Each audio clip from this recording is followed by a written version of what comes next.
Hello everyone, welcome to my channel. তো অনেকদিন পর আমি আমার সিকিমের ট্যুরের সেকেন্ড দিনের ভিডিওটা বানাচ্ছি।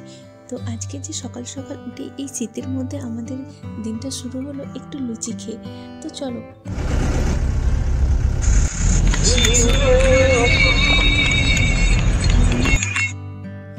চলো আমরা আমাদের আজকের যে ডেস্টিনেশন সেটা হচ্ছে লাচুং। আমরা যাচ্ছিলাম লাচুং। আর আমাদের যে ড্রাইভার উনি হচ্ছে একটু লেটে এসেছিলেন, তাই আমাদের যেতেও একটু লেটই হয়ে গিয়েছিলো বলতে পারো। তবে কিন্তু আমাদের ড্রাইভারটা কিন্তু খুবই ভালো ছিল। উনি হচ্ছে যে মিস্টার রুবেল ভুজেল ওনার নাম। তো উনি হচ্ছে এমনিতে নেপালি ওখানে, বাট উনি শুনতে চেয়েছিলেন বাংলা গান। তো সেই জন্যই এই যে চিরদিনই তুমি যে আমার, এটা হচ্ছে ওনার পার্সোনাল রিকোয়েস্টে এই গানটা চালানো হয়েছিল। তো পুরো রাস্তাটাই আমাদেরকে মাতিয়ে রেখেছিল। একটু মানে সময় এত সুন্দর ভিউ। আমাদের সাথে খেলছিলেন আন্তাক্ষরী গাড়ি চালাতে।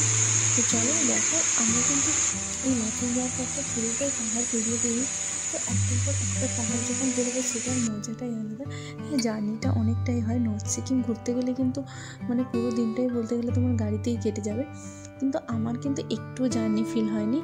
মানে রাস্তাটা তোমরা দেখতেই পারো কতটা খারাপ রাস্তা, স্টিল ফিল হয়নি। তার কারণটা হচ্ছে যে চারদিকের যে ভিউটা আপনি মানে দেখতে পাচ্ছি, সামনের যে পাহাড়টা কিছুক্ষণ পরে ওই পাহাড়টাকে ক্রস করে ওরও উপরে চলে যাচ্ছি।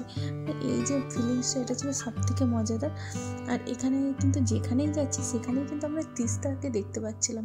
তো এখন আমরা তিস্তার পাড়েই ছিলাম। তো তারপরে হচ্ছে ওখানেই একটা রেস্টুরেন্টে আমরা খেলাম ডিম ভাত। দেন এই যে পুলটা দেখতে পাচ্ছ, এখানটায় আমাদেরকে নিতে হচ্ছিলো পারমিশন আর সাথে অক্সিজেন সিলিন্ডার। এটা কিন্তু মাস্ট, ওখানে তোমাকে নিতেই হবে 500 টাকা দিয়ে।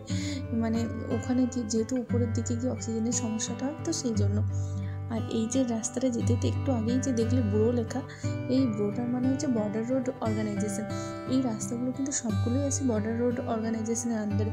তো পুরোটাই মানে তুমি যেখানেই যাবে সেখানে আর্মিদের থেকে তোমাকে হচ্ছে পারমিশন নিতেই হবে। তো সেটা একটা ব্যাপার ছিল।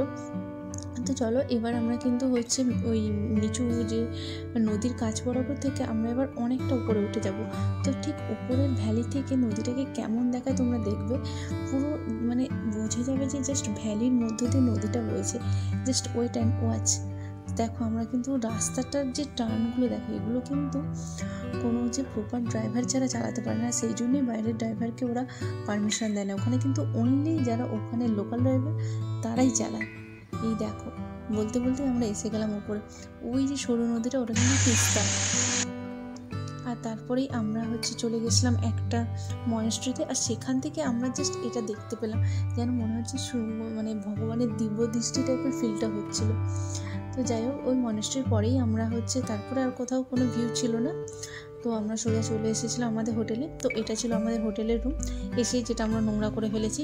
যাই হোক, রুম যাই হোক, কিন্তু জাস্ট যে ভিউটা ছিল আমাদের ব্যালকানি থেকে, সেটা তোমরা দেখো।